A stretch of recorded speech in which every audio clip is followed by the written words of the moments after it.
No, that's a can. Like 1 liter can. Like, oh, it's only 2% alcohol. Well, that's a letdown. I was getting excited. Now it's just basically a regular 4%.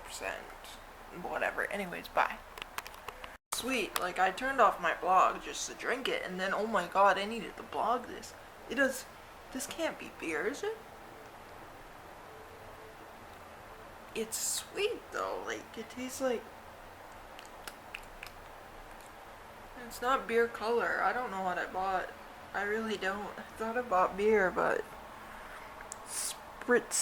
spiriting, it might be beer, maybe because it's 2%. It's sweet, but if that's the case, I'm buying 2% more often.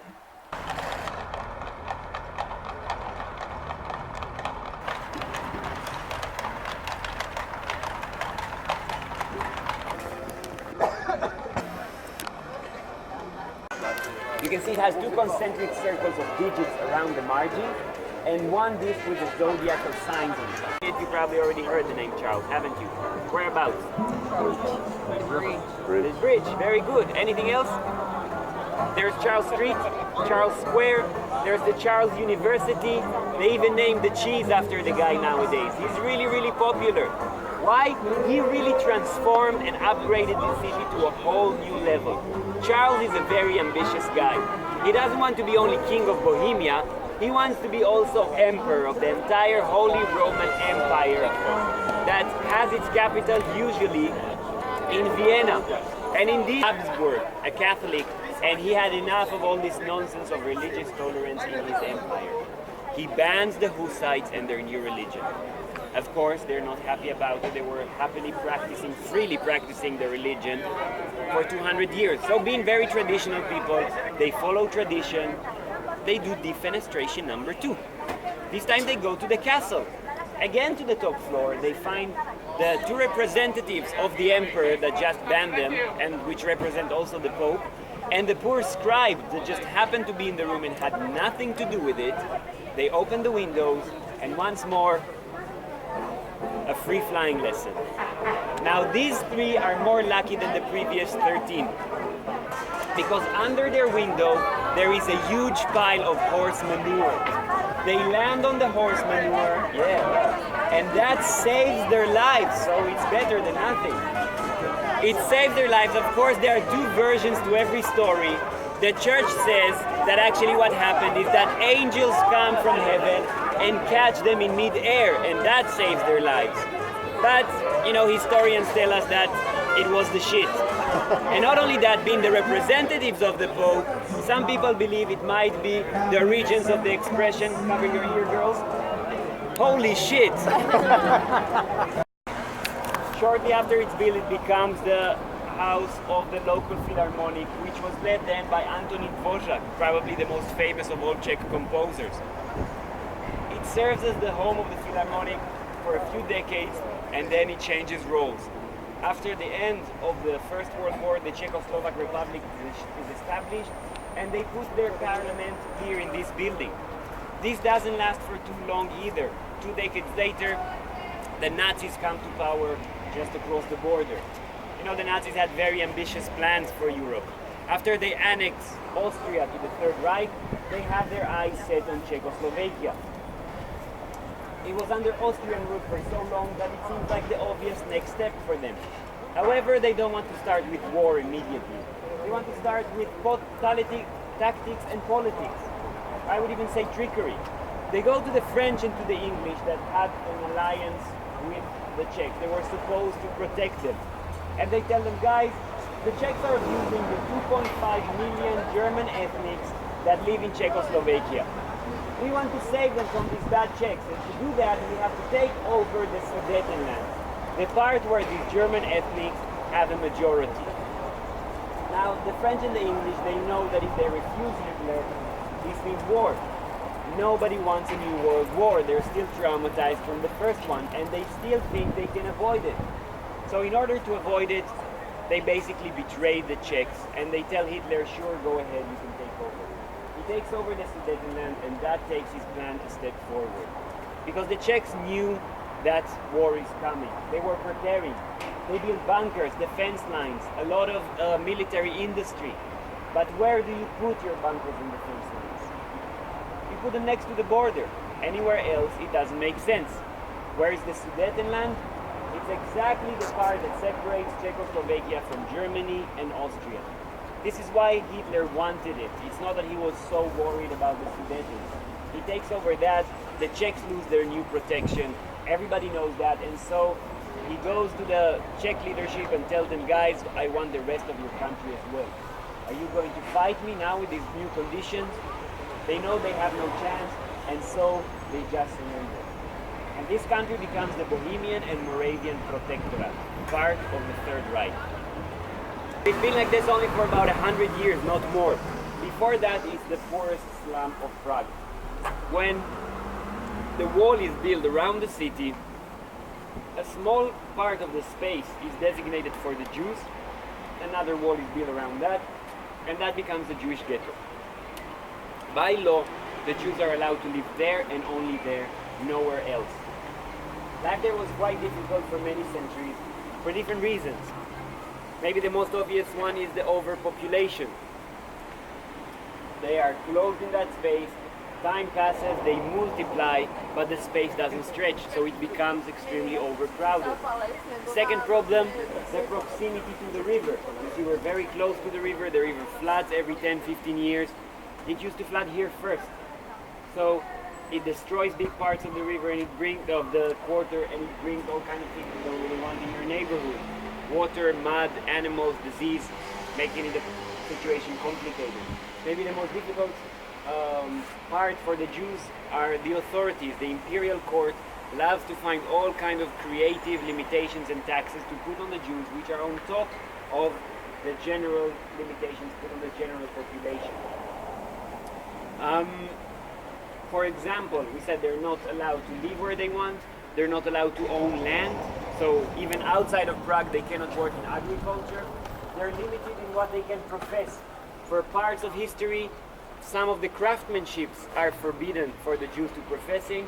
Parts of history, the only thing that they're allowed to do is to be moneylenders. This is because in Christianity in those days it was considered a sin, so Christians were not allowed to do it, but somebody needed to do it, so they pass it on to the Jews. It's a very dangerous job because sometimes the emperor can wake up feeling generous in the morning and cancel all the debts, or sometimes it was just cheaper to kill the guy you owe money to than to pay your debt back. So life is complicated here for quite a while. At the 18th century, the emperor allows the Jews to move out, he gives them equal rights, and so most of them moved to the new parts of the city. This area was a slum for so long that it remains a slum for about 100 years more. But from this point on, it's not necessarily Jewish anymore. Whoever cannot afford better moves in here. At the end of the 19th century, Prague goes through a thorough renovation. Very heart of the Jewish quarter. What you're leaning on is the old new synagogue. The old new synagogue was built in the 13th century, and it is since then until today functioning as a synagogue, which makes it the longest continuously functioning synagogue in Europe. Of course, with the exception of a few years during the Second World War. It has quite an unusual name, doesn't it? The Old New Synagogue. Again, two explanations. Explanation number one tells us that when they built this synagogue, there is an older synagogue in the quarter. And so that one gets the name, the old synagogue, this one gets the name, the new synagogue. Very simple. Until they build another synagogue. And so that one, this one is not the old synagogue anymore, because there's an older one. It's not a new synagogue either, because there's a new one. And so they come up with the original name, the Old New Synagogue. The second explanation, again a bit more mystical, tells us that when they build the synagogue, the angels bring from Jerusalem stones that were used for the building of the Temple of Solomon.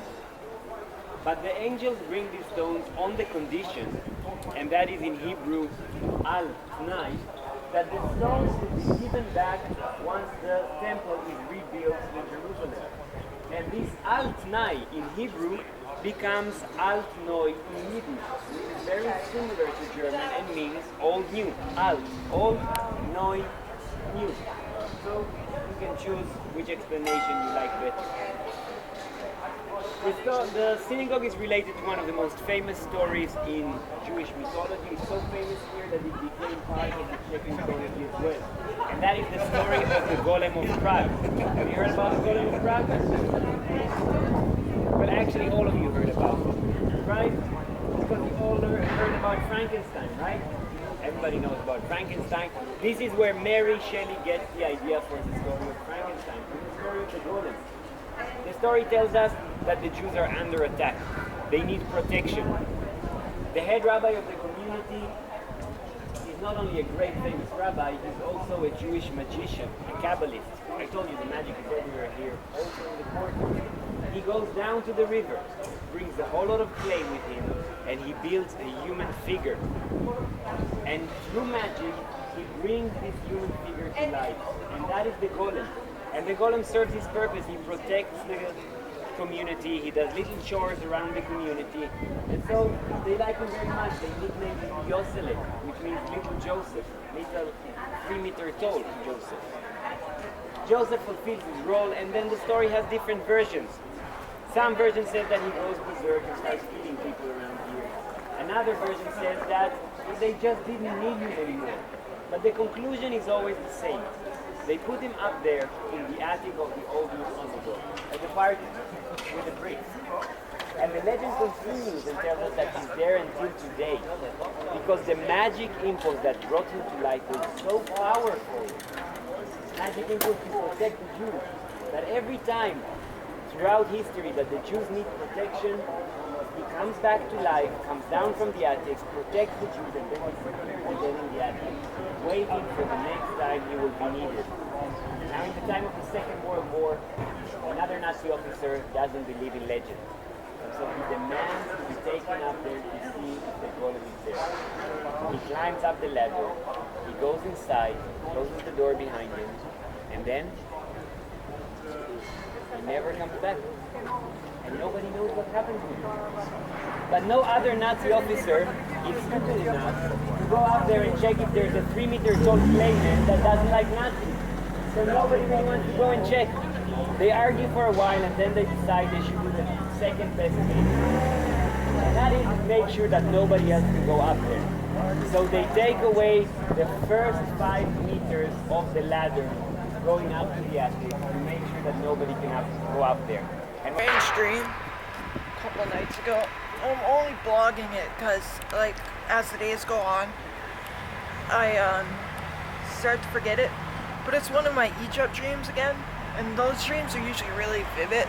The last one, basically, I dreamt that I died and I was being, like, chosen in Egypt. These Anubis-style dogs, I don't know what they're called, jackals, were, like, searching, and I was like shaking and hyperventilating that I didn't want to be chosen. And there's this huge crowd in front of the pyramids, and they were all cheering and choosing someone. Anubis and a bunch of pharaohs were in front of the pyramid, and there was this huge crowd, and these jackals were looking for the one. And when they found me, I dreamt that I died, and when I woke up in real life, I was shaking. Basically, the second dream was very vivid, and it involved pyramids again, and I was basically trying to, like, convince people of pyramid power, and I was trying to tell them that where there's a pyramid, civilizations will rise. And I was giving, like, these examples in the dream of, like, the pyramids in Mexico, the Aztec pyramids, the Egyptian pyramids. I was giving an example of Vegas, the fake pyramid there. Let's see. I was trying to convince all these people in the dream that where if you built something in the shape of a pyramid that you would, great fortunes would come. And I was trying to convince them that you would take off